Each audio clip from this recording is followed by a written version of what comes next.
السلام عليكم ورحمة الله.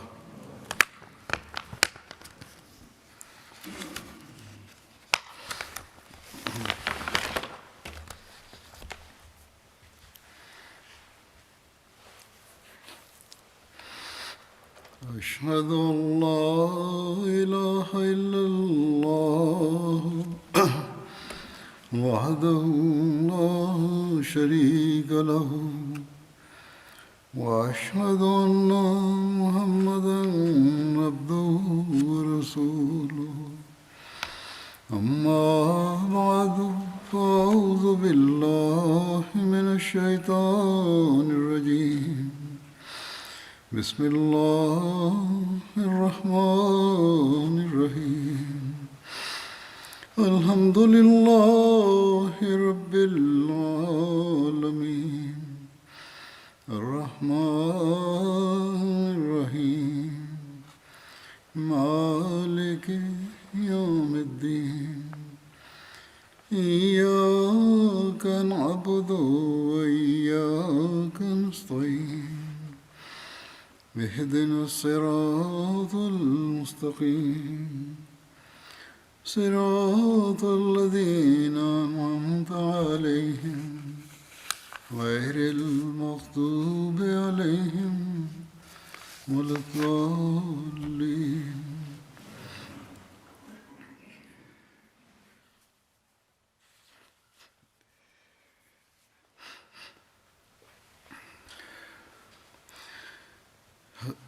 حضرت ابوبکر صدیق رضی اللہ عنہ کا ذکر ہو رہا تھا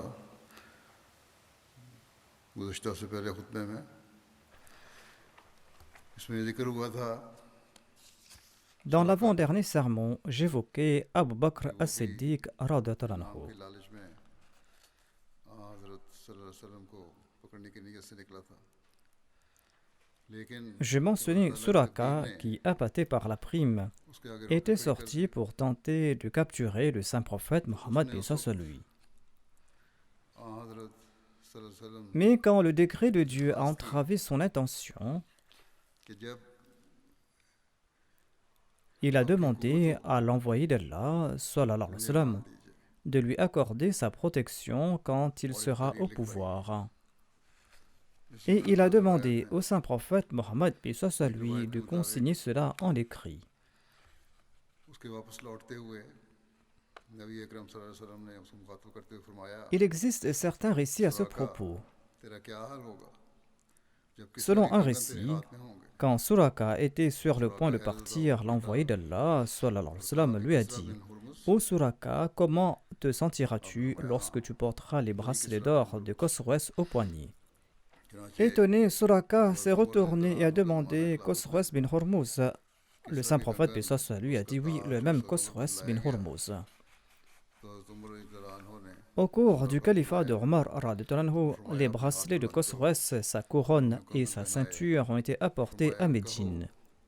تمام تعریف Et le calife Omar radhiyallahu anhu a fait venir Suraka et il lui a dit lève tes mains, et il lui a fait porter les bracelets. Et il a dit annonce, toutes les louanges appartiennent à Allah qui a pris ces deux bracelets de Khosroès et nous les a offerts. کہ سفر ہجرت کے وقت نہیں بلکہ جب رسول اللہ صلی اللہ علیہ وسلم Selon certains récits, cet incident ne s'était pas passé au cours du voyage de l'Hégire. جیرانہ کے مقام Quand le saint prophète Mohammed paix soit sur lui retournait de Hudayn et de Taïf, Suraka bin Malik avait embrassé l'islam à Jirana. Jirana est un puits qui est proche de la Mecque. تمہارا اس وقت کیا حال C'est un puits qui se trouve sur la route menant de Taïf à la Mecque. Là-bas, le saint prophète paix soit sur lui a dit à Suraka: Comment te sentiras-tu lorsque tu vas porter les bracelets de Khosroès? اس طرح لکھا ہے کہ ابھی آپ تھوڑی دوری گئے تھے کہ حضرت ابوبکر نے دیکھا. Dans son ouvrage Sirat Khatamun Nabiyyin, Hazrat Mirza Bashir Ahmad Sab a commenté en ces termes sur cet incident. یا رسول Peu de temps s'était écoulé lorsque Abu Bakr a remarqué qu'un homme courait à leur poursuite. Sur ce, Abu Bakr, tout inquiet, a déclaré: Ô messager d'Allah, quelqu'un est en train de nous poursuivre. کرنے والا Le saint prophète, paix soit sur lui, a répondu: Ne t'inquiète pas, Allah est avec nous. خود قصہ خود اپنے الفاظ میں یوں بیان کرتا ہے. Leur poursuivant était Suraka bin Malik. Suraka bin Malik qui a décrit lui-même sa poursuite. Il déclare, quand le saint prophète, paix soit sur lui, a quitté la Mecque, les infidèles parmi les Qurayshites ont annoncé que quiconque ramènera le saint prophète Mohammed, paix soit sur lui, ou Abu Bakr, radhiyallahu anhu, mort ou vif, eh bien celui-là recevra telle ou telle prime. Et ils nous ont informés à propos de cette annonce à travers leurs émissaires, dit Suraka. Un jour, j'étais assis dans un rassemblement des Banu Mujlij, les membres de ma tribu, lorsqu'un Qurayshite est venu vers nous et il m'a dit « Je viens de voir des silhouettes sur la côte et je pense qu'il s'agit de Mohammed sallallahu alayhi wa sallam et de ses compagnons. »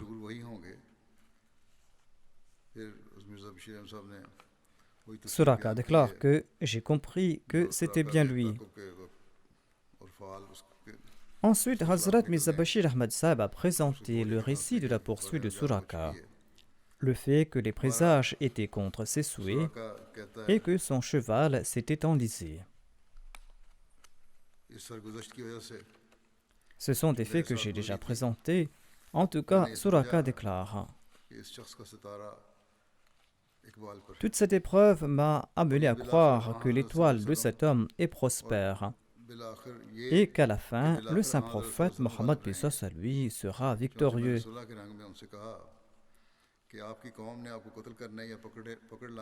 J'ai compris donc qu'à la fin, le saint prophète Mohammed paix soit sur lui va triompher. Et dans un geste de paix, j'ai dit que votre peuple a fixé telle ou telle prime pour votre assassinat ou pour votre capture. Et les gens ont telle et telle intention contre vous. Et je suis également venu avec la même intention, mais maintenant je retourne. »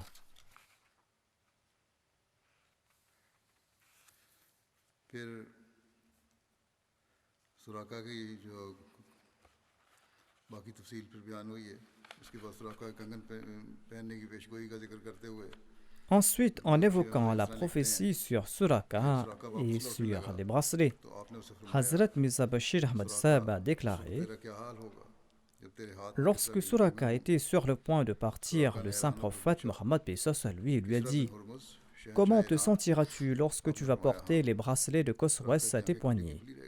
Stupéfait, Suraka a demandé « Khosroès, fils de Hormuz, l'empereur d'Iran ?» Le saint prophète a répondu oui, et les yeux de Suraka sont restés écarquillés. Imaginez cela, un bédouin du désert d'Arabie et les bracelets de Khosroès, l'empereur de la Perse. Mais voyez le signe de la puissance de Dieu.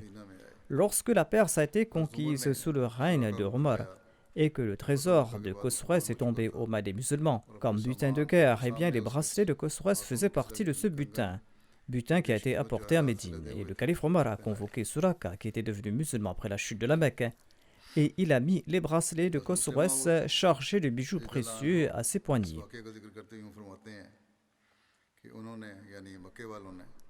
Hazrat Muslim Maud relate ceci à propos de cet incident. Les Mécois avaient annoncé que quiconque capturera le saint prophète Mohammed paix soit sur lui ou Abu Bakr mort ou vif et qui les ramènera recevra une récompense de 100 chameaux. L'annonce fut faite parmi les tribus des environs de la Mecque. Tenté par la prime Suraka bin Malik, un chef bédouin s'est lancé à la poursuite des fuyards et il les a aperçus finalement sur la route de Médine.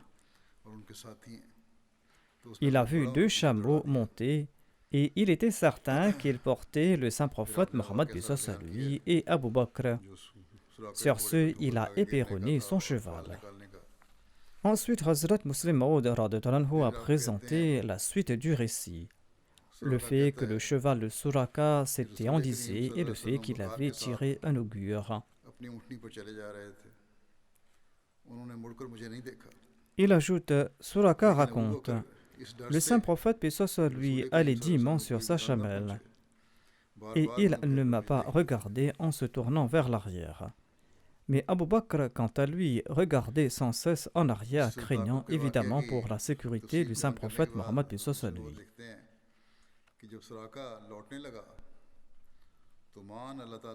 Après avoir présenté les détails de la poursuite, Hazrat Muslim Maud radhiyallahu anhu déclare: Quand Suraka s'apprêtait à rentrer, le saint prophète Mohammed paix soit sur lui a reçu une révélation concernant l'avenir de Suraka. Et le saint prophète lui a dit: Suraka, comment te sentiras-tu quand tu auras les bracelets de Khosroès à tes poignets? Étonné de cette prophétie, Suraka a demandé Khosroès bin Hormuz, l'empereur de la Perse. Le saint prophète paix soit sur lui a répondu oui. 16 ou 17 ans plus tard, la prophétie s'est accomplie à la lettre. Suraka a embrassé l'islam et il s'est établi à Médine. Le saint prophète paix soit sur lui est décédé et après lui, Abu Bakr d'abord et ensuite Omar sont devenus ses califes en l'islam. L'influence grandissante de l'islam a excité la jalousie des Perses au point où ils ont attaqué les musulmans, mais au lieu de battre les musulmans, ils ont été eux-mêmes vaincus. La capitale des Persans est tombée aux mains des musulmans, les musulmans qui ont pris possession des trésors de la Perse. Parmi ces trésors se trouvaient les bracelets d'or que Khosroès portait quand il était sur le trône.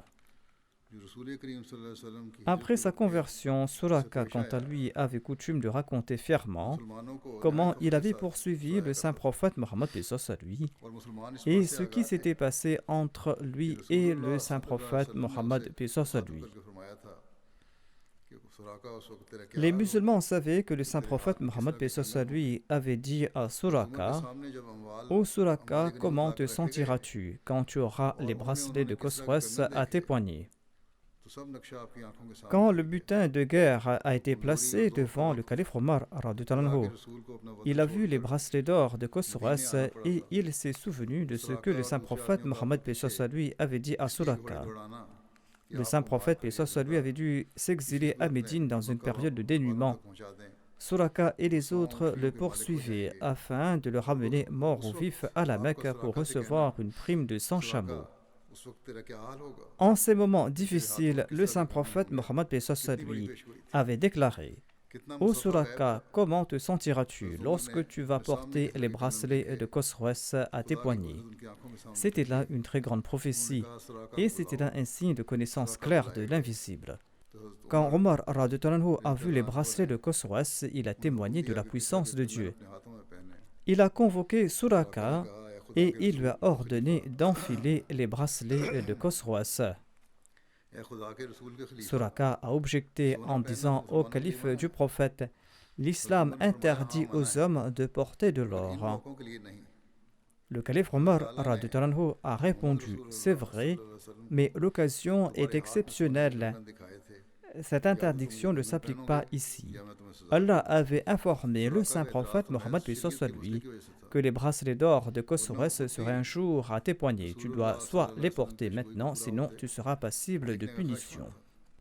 Suraka avait objecté par déférence pour l'enseignement de l'islam, sinon il était aussi désireux que tout autre de donner la preuve de l'accomplissement de la prophétie du saint prophète paix soit sur lui. Il a enfilé les bracelets et c'est ainsi que les musulmans ont vu de leurs yeux la prophétie s'accomplir. Lorsque Suraka rebroussait chemin, en cours de route, il a rencontré une caravane envoyée par les Korachites à la recherche du saint prophète Mohammed paix soit sur lui.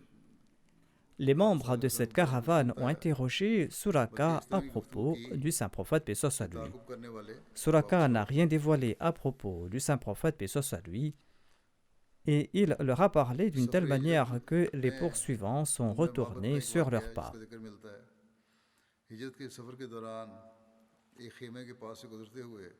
On trouve aussi mention d'un incident au sujet de Ma'bad lors de ce voyage de l'Égypte. La caravane du saint prophète s'est arrêtée tout près d'une tente lors du voyage de l'Égypte. Il s'agissait de la tente de Ma'bad, dont le nom d'origine était Atika bint Khalid. Elle appartenait au clan Banu Ka'b de Khuza.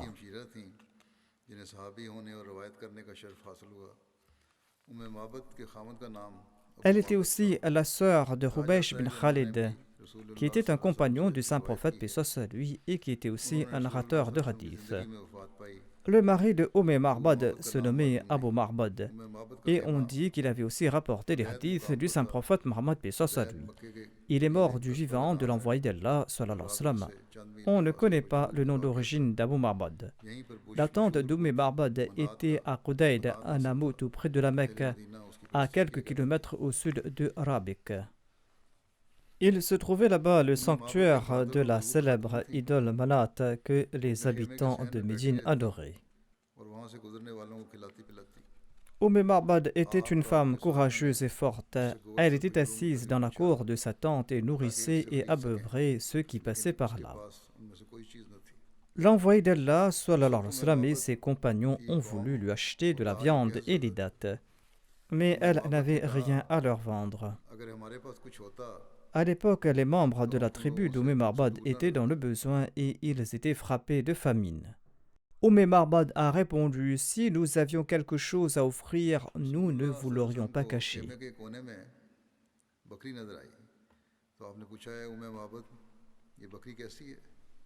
Le saint prophète Mohammed lui a vu une chèvre dans un coin de la tente et il a demandé: ô Marbad, comment va cette chèvre?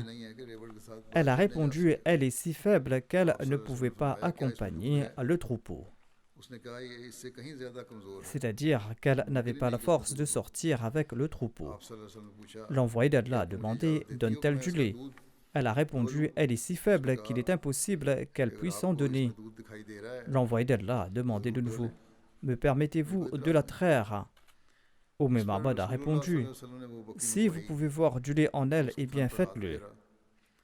Cela ne me dérange pas. Sur ce, l'envoyé d'Allah, sallallahu alayhi wa sallam, a demandé qu'on lui apporte la chèvre.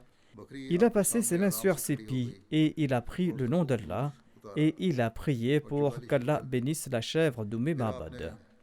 La chèvre s'est tenue à l'aise devant le saint prophète, paix soit sur lui, et elle a donné beaucoup de lait et elle a commencé à mâcher. Ensuite, l'envoyé d'Allah a demandé un récipient qui pourrait rassasier toute une assemblée. Et il en a tiré tant de lait que la mousse montait dessus. Et il en a offert à Marbad qui en a bu jusqu'à être rassasié. Ensuite, il en a offert à ses compagnons qui ont bu à leur satiété. Après tout le monde, il a bu de ce lait. Et il a déclaré: celui qui nourrit la nation boit à la faim. Ensuite, il a versé du lait de nouveau dans le récipient jusqu'à le remplir. Et il a laissé le récipient auprès de Marbad. Ensuite, il a acheté cette chèvre et il est parti pour le voyage.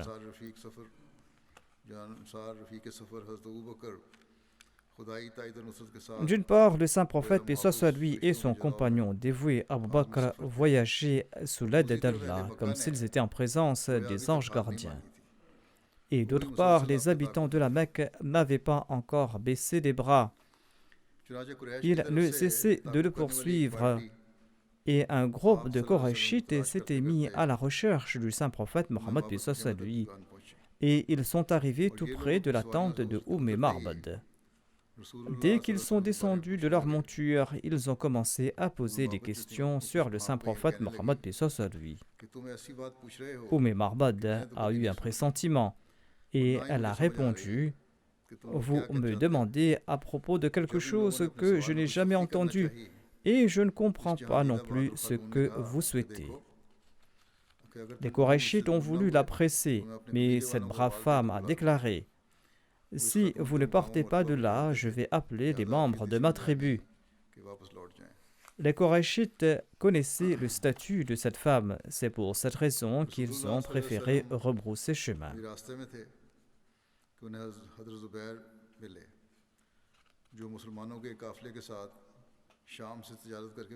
En cours de route, l'envoyé d'Allah, sallallahu alayhi wa sallam, a rencontré Zubair qui revenait de la Syrie avec une caravane de musulmans.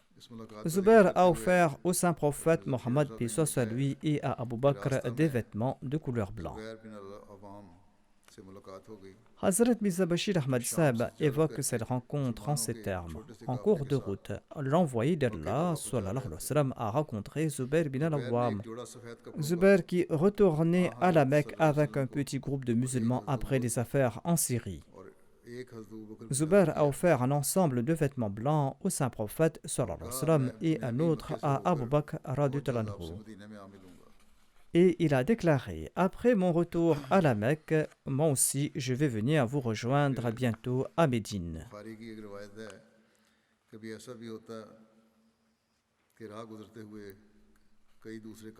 Selon un récit d'Al-Bukhari, de nombreuses caravanes passaient par là et leurs membres avaient vu Abu Bakr radhiyallahu anhu au même endroit en raison de ses fréquents voyages d'affaires. Et ils demandaient à Abu Bakr qui l'accompagnait. Et Abu Bakr radhiyallahu anhu répondait tout simplement qu'il s'agit de mon guide. Il disait que Hadha rajulu yahdini sabil. Il s'agit de celui qui me montre la voie. Et les gens pensaient qu'il s'agissait d'un guide et que Abu Bakr signifiait par là qu'il s'agissait de son guide. Hazrat Mirza Bashir Ahmad Sahib dit à ce propos: étant un homme d'affaires, Abu Bakr radhiyallahu anhu parcourait cette route en permanence et la plupart des gens le reconnaissaient. Mais ils ne connaissaient pas le saint prophète Mohammed paix soit lui. De ce fait, il demandait à Abu Bakr: qui est celui qui marche devant toi? Abu Bakr répondait: Hadha yahdini sabil. Il s'agit de mon guide. Et il pensait qu'il s'agissait d'un guide engagé par Abu Bakr pour le guider dans son voyage. Mais Abu Bakr radhiyallahu anhu sous-entendait autre chose par ses propos. Voici le reste du récit jusqu'à la destination. Après avoir voyagé pendant 8 jours avec l'aide de Dieu, l'envoyé d'Allah sallallahu alayhi wa sallam a finalement atteint Quba lundi par la route menant à Médine. Selon les hadiths, il était né un lundi et il a quitté la Mecque un lundi et il est arrivé à Médine un lundi et il est mort un lundi. Quba était le nom d'un puits qui a donné ce nom à ce hameau où vivaient les membres des Banu Amr bin Auf, une des tribus des Ansar. Ce village était à une distance d'un peu plus de 3 km de Médine. Selon certains, ce village était situé à environ 4,8 km de Médine. Ce village était aussi connu sous le nom d'Alia. Les musulmans de Médine avaient entendu parler du départ de l'envoyé d'Allah sallallahu alayhi wa sallam de la Mecque. Tous les matins, ils se rendaient à la Harra pour l'attendre. Médine est située entre deux Harra. La Harra est une terre noire rocheuse. À l'est de Médine se trouve la Harra Wakim, également connue sous le nom de la Harra Banu Khurayza. Et la Harra al-Wabra est située à 5 km à l'ouest de Médine. Les Médinois restaient là-bas jusqu'à ce que la chaleur de l'après-midi les contraignait de retourner. Ainsi donc, ils partaient le matin, attendaient et revenaient l'après-midi. Un jour, ils sont retournés à Médine après une longue attente. Une fois chez eux, un juif a escaladé l'un des séphores pour quelque travail. Et il a vu le messager d'Allah sallallahu alayhi wa sallam et ses compagnons vêtus de vêtements blancs. Le mirage s'écartait de leur personne et le juif ne pouvait se contrôler et il a lancé à haute voix: ô peuple d'Arabie, voici votre chef, le chef que vous attendiez. Les musulmans ont pris leurs armes et ils sont partis à la rencontre du saint prophète Mohammed paix soit lui sur la plaine de Harra. Le saint prophète Mohammed paix soit lui s'est tourné vers la droite avec eux jusqu'à ce qu'il atteigne avec eux le quartier des Banu Amr bin Auf. C'était un lundi au cours du mois Rabiul Awwal. Abu Bakr radhiyallahu anhu s'est levé pour les gens et l'envoyé d'Allah sallallahu alayhi wa sallam était assis tranquillement. Ceux des Ansar qui ne connaissaient pas le saint prophète paix soit lui venaient à la rencontre d'Abu Bakr pour le saluer.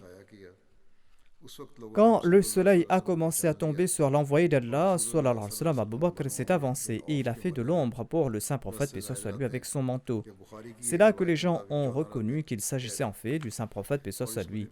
Le saint prophète a séjourné plus de 10 jours dans le quartier des Banu Amr bin Auf, ou 14 nuits selon un récit d'Al-Bukhari. Et il a fondé la mosquée dont les assises reposaient sur la taqwa. Et l'envoyé d'Allah sallallahu alayhi wa sallam y a prié. Bukhari की रिवायत के मुताबिक रसूल करीम सल्लल्लाहु अलैहि वसल्लम ने 10 से ज़ायद रातें कबा में क़याम फरमाया. Selon ce récit d'Al-Bukhari, l'envoyé d'Allah sallallahu alayhi wa sallam, a séjourné plus de 10 nuits à Quba. Selon un autre récit, le saint prophète paix soit sur lui a demeuré chez les Banu Amr bin Auf, c'est-à-dire à Quba, du lundi au jeudi. Soit il y est resté 4 jours. Il est parti pour Médine le vendredi. Selon un autre récit, il a passé 22 nuits à Quba.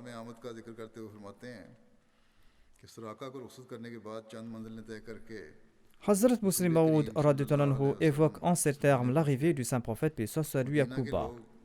Quand le saint prophète paix soit sur lui a renvoyé Suraka, il a continué son chemin et il est entré à Médine. Les gens de Médine l'attendaient avec impatience. Jamais jour plus propice ne s'était levé pour ces gens, car le soleil qui était apparu pour la Mecque était venu briller sur Médine.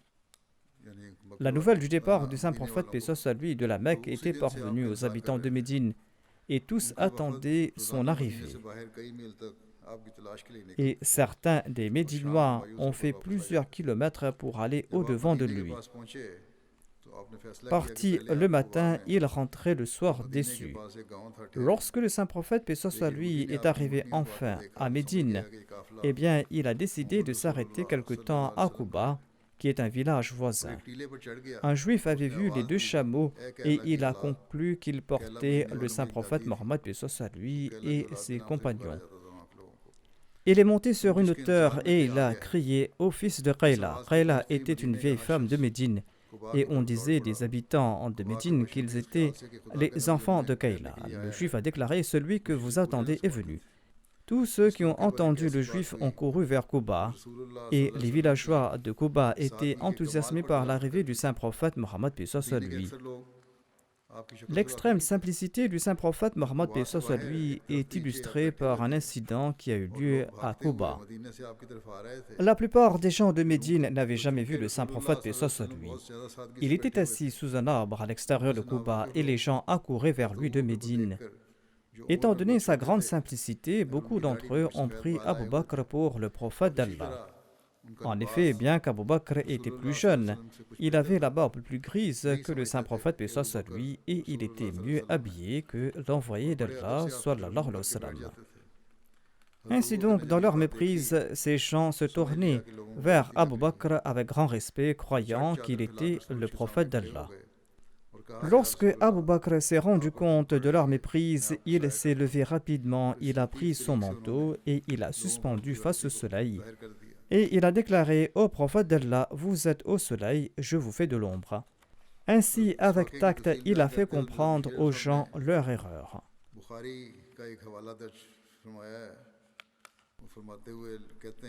Hazrat Mirza Bashir Ahmad Sahib a commenté sur cet incident en citant un récit d'Al-Bukhari. Il déclare que selon le recueil d'Al-Bukhari, Bara bin Azib a relaté que je n'ai jamais vu les Ansar aussi heureux qu'ils l'étaient à l'arrivée du saint prophète paix soit sur lui à Médine. Tirmidhi et Ibn Majah rapportent qu'Anas bin Malik a déclaré: quand le saint prophète paix soit sur lui est arrivé, nous avons eu l'impression que Médine était illuminée.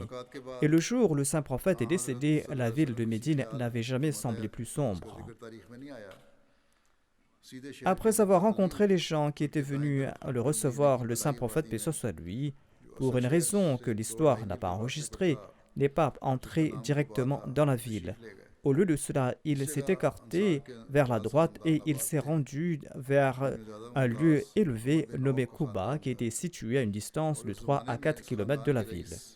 Diverses familles des Ansar y résidaient, parmi lesquelles les plus distinguées étaient la famille d'Amr bin al-Auf.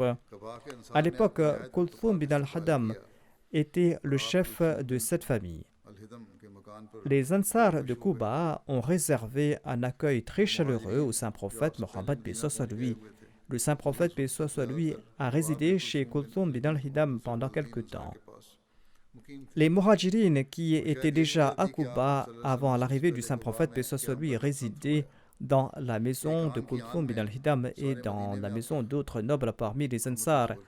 Et c'est peut-être la raison pour laquelle le saint prophète paix soit sur lui a décidé de s'arrêter d'abord à Quba. En tout cas, la nouvelle de l'arrivée du saint prophète paix soit sur lui s'est répandue dans toute la ville et tous les musulmans ont commencé à se rassembler en troupes à la résidence du saint prophète, paix soit lui, tout joyeux et empli de ferveur. Voici les détails concernant la construction de la mosquée de Quba. Les récits rapportent que lors de son séjour à Quba, le saint prophète, paix soit lui, a également posé les fondations d'une mosquée qui est nommée la mosquée de Quba. Selon le Sahih al-Bukhari, l'envoyé d'Allah est resté dans le quartier des Banu Amr bin Auf pendant plus de 10 nuits et il a posé les assises de cette mosquée qui a été fondée sur la taqwa et dans laquelle le prophète lui-même a prié. Selon les récits, l'envoyé d'Allah a posé les fondations d'une mosquée pour les Banu Amr bin Auf. En premier, il a posé une pierre dans la direction de la Mecque. Abu Bakr a apporté une autre pierre et Omar a apporté une pierre et l'a placée à côté de celle d'Abu Bakr. Ensuite, tout le monde a pris part à la construction de cette mosquée. Lors de la construction de la mosquée de Quba, l'envoyé d'Allah a porté une pierre qu'il avait placée sur son abdomen. Elle devait être très lourde, cette pierre. Ensuite, il a déposé cette pierre. Une personne est venue et a voulu la soulever, mais n'a pas pu le faire. Sur ce, le saint prophète lui a ordonné de laisser cette pierre et d'apporter une autre. On dit de la mosquée de Quba qu'elle est celle qui a été fondée sur la taqwa. Mais d'autres récits affirment que c'est la mosquée du saint prophète, paix soit lui, à Médine, qui est la mosquée basée sur la taqwa. Selon la Sirat al-Halbiya, il n'y a pas de différence entre ces deux affirmations, car chacune de ces deux mosquées était basée sur la taqwa. Ceci est confirmé par Ibn Abbas radhiyallahu anhuma.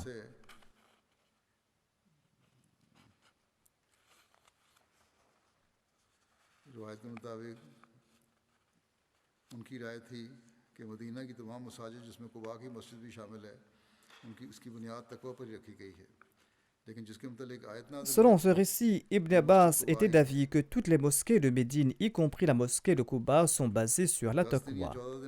Mais la mosquée à propos de laquelle ce verset a été révélé est la mosquée de Quba.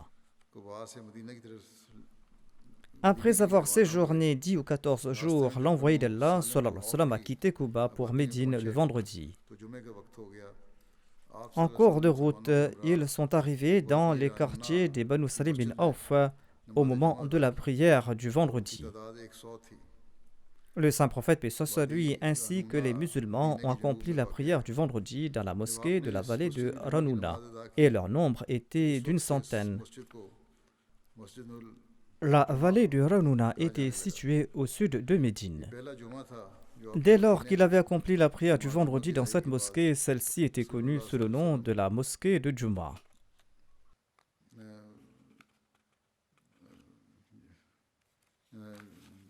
मदीने में पढ़ा मदीने में पढ़ा C'était la toute première prière du vendredi accomplie par le saint prophète Mohammed paix soit sur lui à Médine. नाम रखा गया हो Il est possible que cette mosquée ait été construite plus tard étant donné qu'il avait accompli la prière du vendredi là-bas et qu'on lui a donné ce nom.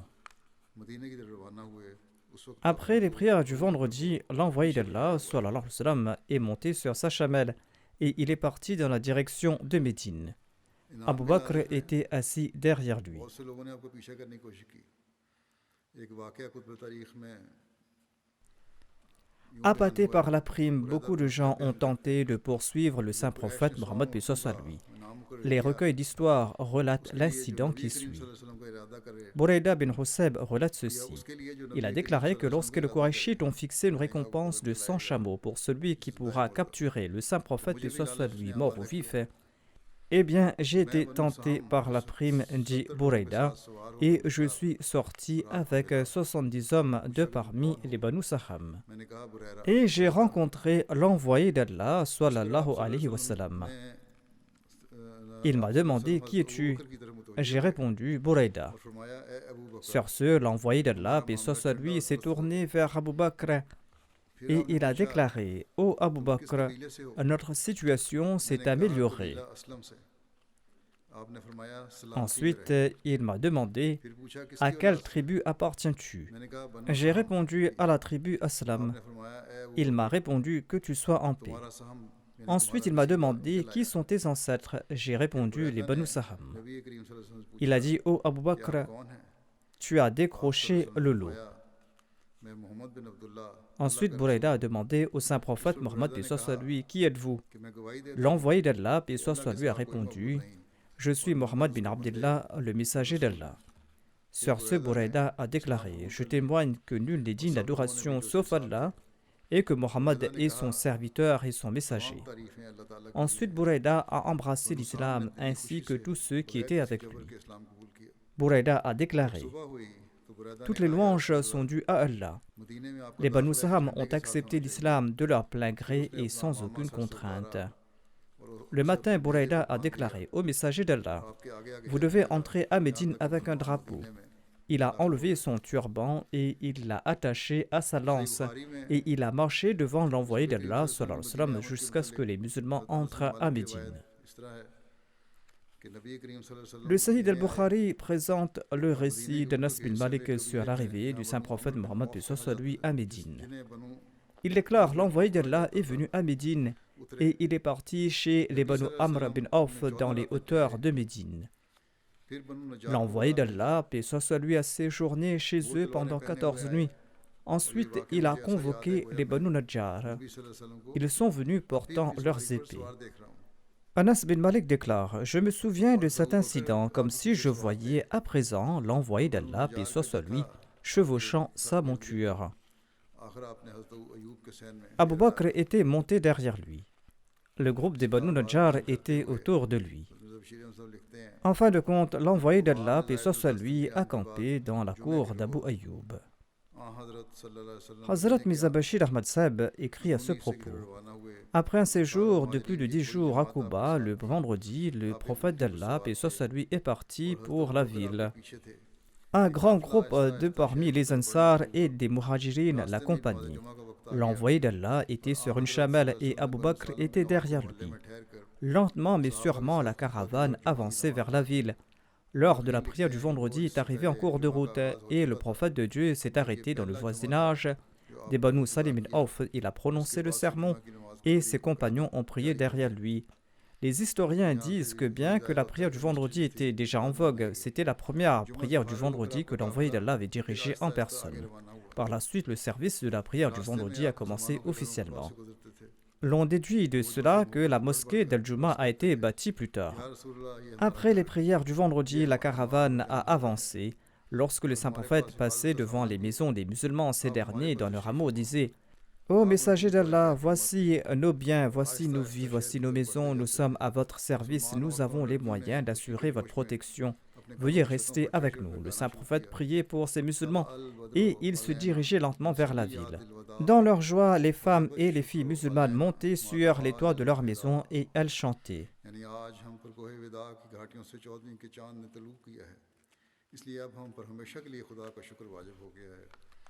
La lune de la 14e nuit s'est levée sur nous derrière la vallée d'Al-Wida. Aussi longtemps que quelqu'un nous appelle à Dieu, il nous incombe de remercier Dieu. Les enfants musulmans couraient dans les rues et les ruelles de Médine en chantant: Mohammed, paix soit sur lui, est arrivé, le messager d'Allah est arrivé. Pour exprimer leur joie, les esclaves abyssiniens de Médine donnaient du spectacle avec leurs épées. Quand l'envoyé d'Allah, paix soit sur lui, est entré dans la ville, chaque individu désirait que l'envoyé d'Allah, paix soit sur lui, séjourne chez lui. Et chacun s'avançait pour offrir ses services. L'envoyé d'Allah, paix soit sur lui, répondait avec amour à chacun d'entre eux et avançait jusqu'à ce que sa chamelle atteigne le quartier des Banu Najjar. Les habitants des Banu Najjar s'y tenaient en rang avec leurs armes pour accueillir l'envoyé d'Allah. Et les filles de cette tribu récitaient le couplet suivant en battant du tambour. Elles disaient: nous sommes des filles des Banu Najjar, quelle chance avons-nous que Mohammed soit venu séjourner chez nous.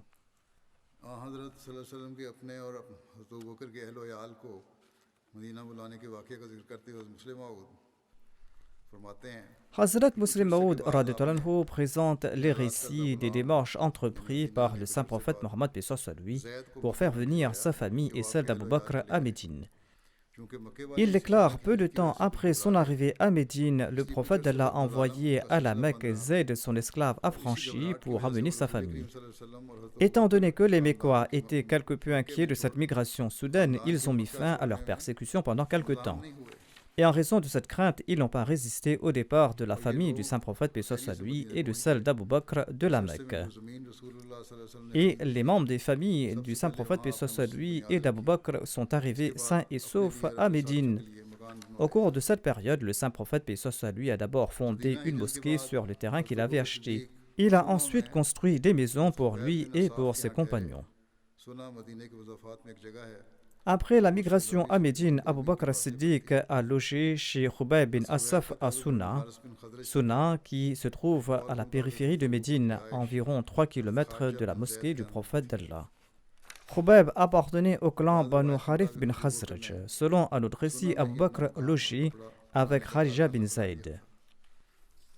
Selon certains récits, Abu Bakr avait construit à Souna sa maison ainsi que sa fabrique de textiles qu'il utilisait pour son commerce. Inch'Allah, je mentionnerai d'autres récits à ce propos à l'avenir. À présent, je voudrais mentionner quelques personnes qui sont décédées récemment. Le premier défunt se nomme Chaudhry Asghar Ali Kalar Saheb, qui était prisonnier dans la voie d'Allah. Il était le fils de Mohammad Sharif Kalar de Bahawalpur. Le défunt était tombé malade en captivité le 10 janvier dernier et il est décédé à l'hôpital. Inna lillahi wa inna ilayhi raji'un. En ce sens, il est compté parmi les martyrs. Selon les informations, une déposition a été faite contre le défunt le 24 septembre 2021 au poste de police de Baghdad al-Jadid à Bahawalpur sous l'article C295 pour blasphème. Na'udhu min dhalik. Ils accusent à tort et à travers les Ahmadis de blasphème. Ainsi donc, il a été poursuivi sous cet article et il a été arrêté le 26 septembre. Il était à la prison de Bahawalpur après son arrestation. Étant donné qu'il vomissait du sang et étant donné ses problèmes de santé en prison, le défunt a été transféré à l'hôpital de Bahawalpur le 4 janvier 2022 où il suivait un traitement. Et il est décédé le 10 janvier avant la prière d'Al-Fajr alors qu'il était en captivité. Inna lillahi wa inna ilayhi raji'un. Au moment de sa mort, le défunt avait 70 ans. La demande de libération sous caution du défunt a été déposée au tribunal et la date de l'audition était le 8 janvier, mais la police n'avait pas porté le dossier, suite à quoi le juge a donné la date du 11 janvier. Mais le défunt s'est présenté à son Seigneur avant le verdict. Il est resté en prison 3 mois et 15 jours. Le défunt avait embrassé l'Ahmadiyya tout jeune en 1971 après son BEPC. Il était le seul Ahmadi de sa famille. Et après avoir embrassé l'Ahmadiyya, il a dû faire face à l'opposition des membres de sa famille, mais il est resté inébranlable. Il a obtenu sa maîtrise en mathématiques du FC College. Ayant embrassé l'Ahmadiyya durant ses études, ses parents avaient mis soin à leur soutien financier et ils ont déclaré qu'ils l'aideront de nouveau financièrement lorsqu'il va abandonner l'Ahmadiyya. Malgré cela, le défunt est resté inébranlable et il a continué à couvrir ses frais d'études en donnant des cours particuliers aux enfants. Cependant, le père du défunt a mis fin à son opposition plus tard, étant impressionné par la constance et par la piété de son fils. Et de son vivant, son père lui avait légué sa part de l'héritage, de peur qu'il soit privé de l'héritage après son décès. Son père a fait preuve de bonté à son égard. Par la grâce d'Allah, le défunt était moussi et il avait légué 1/8 de ses biens dans le fonds d'Al-Wasiya. Il participait pleinement des fonds financiers de la Jamaat et il complétait ses cotisations à l'annonce de la nouvelle année et il avait un grand amour pour le califat. L'hospitalité et le respect du défunt à l'égard des Waqf Zindagi et des invités du centre étaient exemplaires. Il offrait toujours sa voiture pour les tournées de la Jamaat. Il avait une grande passion pour la Darwa et il était un prédicateur persévérant et courageux. Par son intermédiaire, nombre de personnes ont pu se joindre à l'Ahmadiyya. Outre le jeûne et ses solas, le défunt accomplissait régulièrement la prière de Tahajjud. Il était bienveillant envers les pauvres et il servait l'humanité. Malgré leur opposition, il aidait financièrement et moralement tous les membres de sa famille. Il souhaitait ardemment tomber en martyr, un souhait que Dieu a ainsi exaucé. L'épouse du défunt déclare que lors de la rencontre à la prison, le défunt a mentionné qu'il avait reçu le message de paix de la part d'Allah à 3 reprises. Dans un autre rêve, il avait vu que sa dépouille sortait de la prison.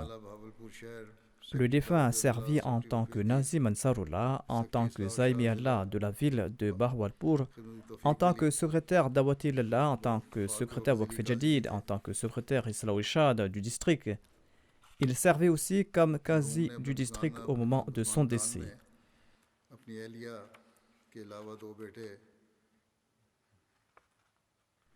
Le défunt laisse derrière lui son épouse et 2 fils.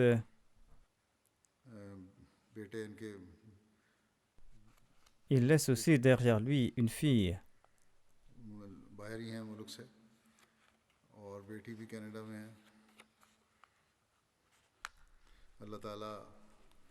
Ses enfants sont à l'étranger et sa fille est au Canada. Qu'Allah lui accorde son pardon et sa miséricorde, et qu'Allah élève son rang, et qu'il accorde patience aux membres de sa famille, et qu'il leur permette de suivre ses pas. Priez aussi pour la libération des autres prisonniers. Le deuxième défunt se nomme Mirza Mumtaz Ahmad Saheb, qui servait au sein de la Wakalat Oulia de Rabwa. Il est décédé à l'âge de 85 ans, Inna lillahi wa inna ilayhi raji'un. Par la grâce d'Allah, il était membre du système d'Al-Wasiya. L'Ahmadiyya a été introduit au sein de sa famille par l'intermédiaire de son père, le capitaine Dr Sher Mohammad Ali, qui avait fait la Bayra en 1923. En avril 1964, Mirza Mumtaz Saheb a commencé à servir au sein du bureau Amanat de la Tahrik Jadid en tant que Muharrar. Et il a servi à ce poste jusqu'à son décès, soit pendant 58 ans. Il avait épousé la fille de Chaudhry Muzaffardin Bengali, qui se prénommait Majda Begum Sahiba. Allah lui a accordé 2 fils et une fille de ce mariage. Khalid Mansour, son petit-fils, écrit « Notre grand-père nous enjoignait toujours d'être attachés à la Jamaat. Et il expliquait toujours l'importance de la prière en congrégation. Après le décès de mon père, mon grand-père a toujours comblé ce manque. Et il était tel un ami pour moi. Et il a toujours servi la Jamaat. Il était un ami exemplaire, un père exemplaire et un travailleur exemplaire de la communauté.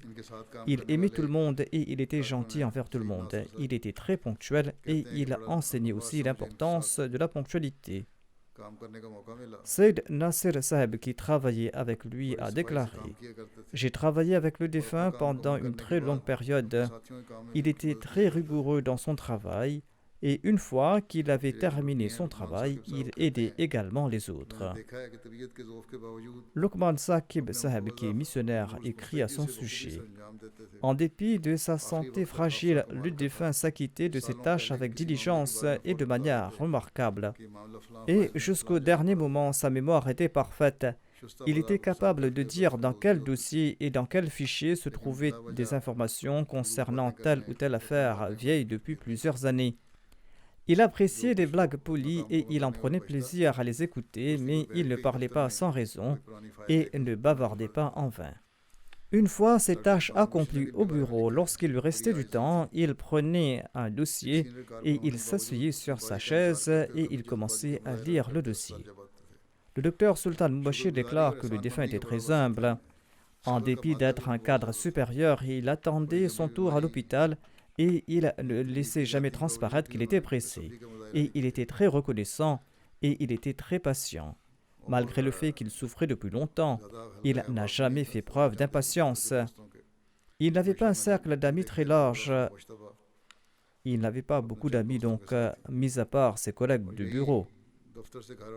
Je l'ai également souvent trouvé silencieux en compagnie de ses quelques amis. Sa routine était qu'il se rendait du bureau à la maison et de la maison au bureau. Il travaillait beaucoup et il a fait preuve de beaucoup de sincérité et de fidélité. Qu'Allah lui accorde son pardon et sa miséricorde et qu'il permette également à ses enfants de perpétuer ses bonnes œuvres. Le prochain défunt se nomme Dr Abdul Khalik, qui était un colonel à la retraite et qui a servi en tant qu'ancien administrateur de l'hôpital Fazl Omar. Il est décédé ces derniers jours à l'âge de 97 ans. Inna lillahi wa inna ilayhi raji'un. Par la grâce d'Allah, il était membre du système d'Al-Wasiya. L'Ahmadiyya a été introduit au sein de sa famille par l'intermédiaire de son père, Mia Mohamed Alim, qui avait fait la Bayra en 1919. Le docteur Abdul Khalik, quant à lui, a fait sa Bayra en 1938. Il a relaté ceci à propos de sa Bayra. Il déclare que notre père a commandé le journal Al-Fazal à la maison et en le lisant, mon attention s'est tournée vers l'Ahmadiyya. Et en 1938, nous étions 3 frères et sœurs à avoir fait la Bayra. Ma mère priait et jeûnait régulièrement. Et peu de temps après notre Bayra, elle a également fait la Bayra. Il ajoute que je me suis rendu pour la première fois à Qadian en 1939 lors de la Jalsa Salana du Jubilé. Et par la suite, j'ai eu l'occasion de me rendre à Qadian à plusieurs reprises.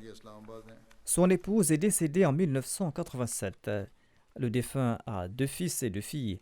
Un de ses fils est le docteur Abdul Bari, qui est l'amir de la Jamaat d'Islamabad. En 1974, lorsque le gouvernement de Bhutto a promulgué l'infamante loi déclarant les Ahmadis de non-musulmans, le défunt a démissionné de son poste d'employé de l'État et il a commencé à servir au sein du projet Nusrat Jahan. Il a été envoyé en 1977 en Sierra Leone, où il a servi l'humanité pendant 3 ans.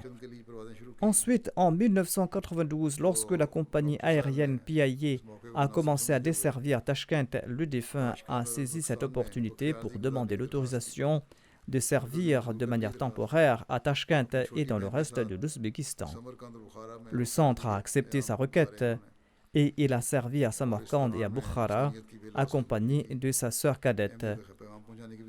Durant cette période, il a servi l'humanité de manière désintéressée. Il a pu aussi transmettre le message de l'Ahmadiyya là-bas.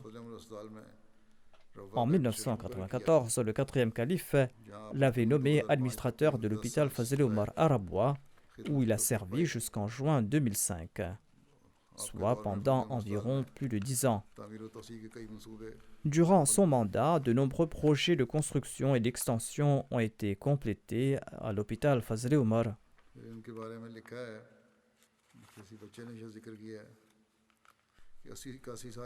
Un de ses enfants a écrit à son sujet qu'en dépit du fait qu'il avait 80 ou 81 ans, son enthousiasme pour servir à la communauté était toujours très jeune.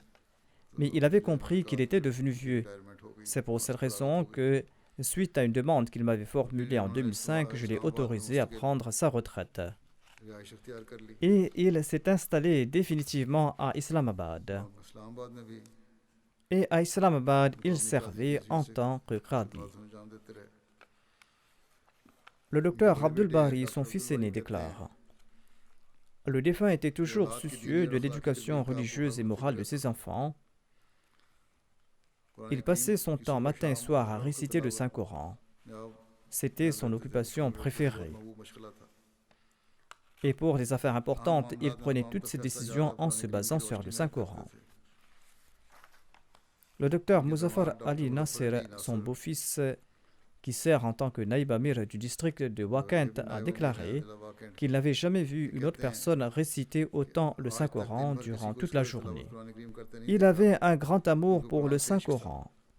Lorsqu'il est sorti d'une hospitalisation, l'équipe était très triste et disait « Qui va nous faire écouter le Saint-Coran à présent ?» Sa régularité dans la prière de Tahajjud en hiver et en été était exemplaire pour nous. Il avait un grand amour pour la Jamaat et pour le califat.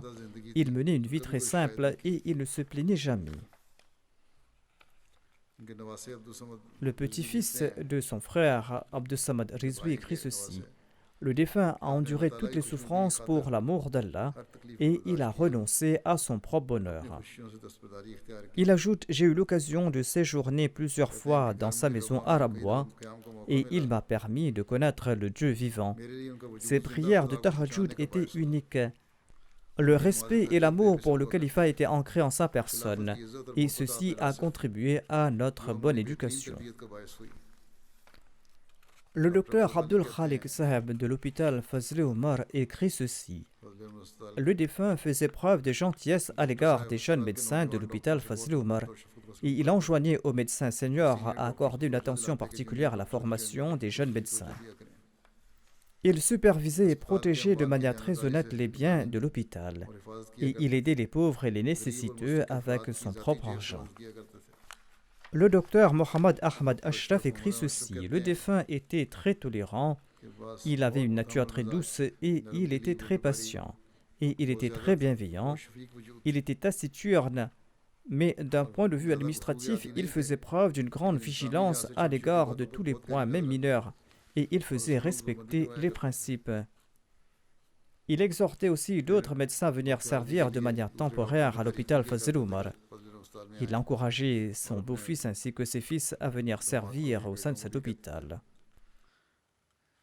Qu'Allah accorde son pardon et sa miséricorde aux défunts et qu'il permette à sa descendance de perpétuer ses bonnes œuvres.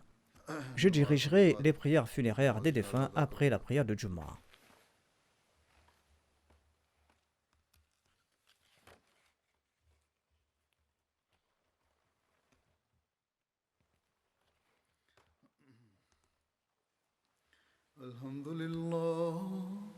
الحمد لله نحمده ونستعينه ونستغفره ونؤمن به ونتوكل عليه ونعوذ بالله من شرور أنفسنا ومن سيئات أعمالنا من يهده الله فلا مضل له ومن يضلل فلا هادي له ونشهد أن لا إله إلا الله ونشهد أن محمدا عبده ورسوله عباد الله رحمكم الله إن الله يأمر بالعدل والإحسان وإيتاء ذي القربى